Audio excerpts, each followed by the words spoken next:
Back to Bookeemonsters. My name is PK. It is Sunday, December the 1st, and we are going to be experimenting a little bit with an advent calendar.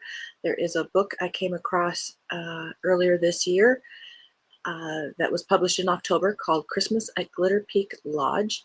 It is set up as an advent calendar, so I thought it'd be fun to read this together for the next 25 days or so. There might be an epilogue, so we might have a Boxing Day one. We shall see. So this first one, we'll see how it goes.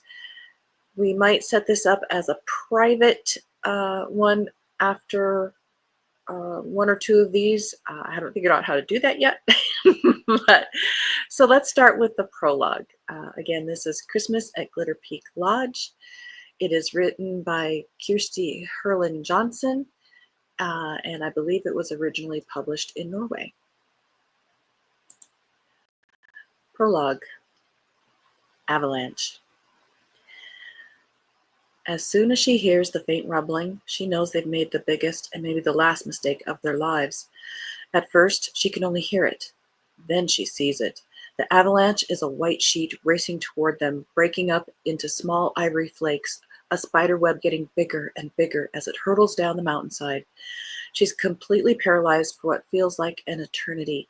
Then she hears shouting from Giovanni, from Sherpa Pertema, from the others in the group. Preben is first in the procession, and she can't make out what he's saying. He said it was safe before they left base camp. He said he knew what he was doing. That was only a few minutes ago, and now the avalanche is coming. It's all happening so fast. She thinks someone's going to die. She just doesn't know who it is, but she isn't afraid. Not yet. The white snow is the most beautiful thing she's ever seen. It's also the most terrifying thing she's ever seen. It's a train barreling toward her at 100 miles per hour. It's a wild animal that's been hibernating in the mountains, furious that it's been awakened from its slumber. It's a monster, a yeti. No, it's a glittering white dragon. That's what it is. Suddenly, she's no longer paralyzed. Her body wakes up and she wants to run, but the ground is disappearing beneath her. It's crumbling to pieces. The dragon gets hold of her and lifts her, and she's floating on its breath at first. Then it dances with her, a frenzied dance, around and around, moving faster and faster.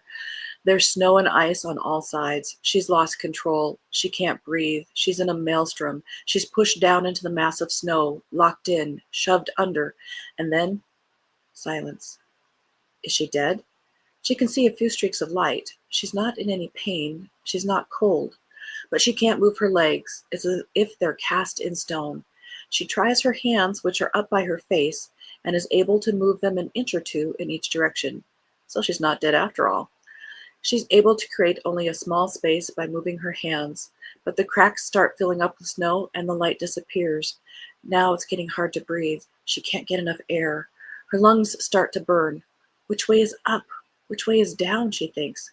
How deep am I? How many minutes do I have left? Was this how it was supposed to end? Then everything goes dark. End of the prologue. We will do chapter 1 later today, being December 1st. Hi, Kaden. Welcome, welcome. I got the channel up. I think the first couple will be public while I figure out how to make things private, so we can be a little careful of the copyright.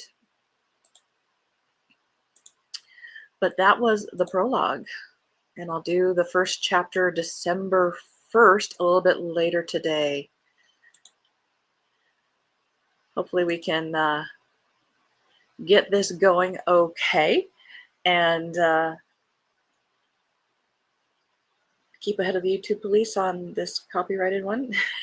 And maybe we can spread the word. All right.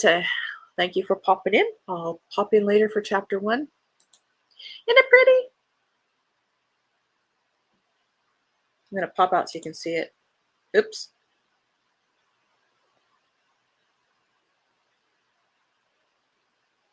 Nope. How about we go this way? There we go. All righty. Have a good Sunday. Talk to you later.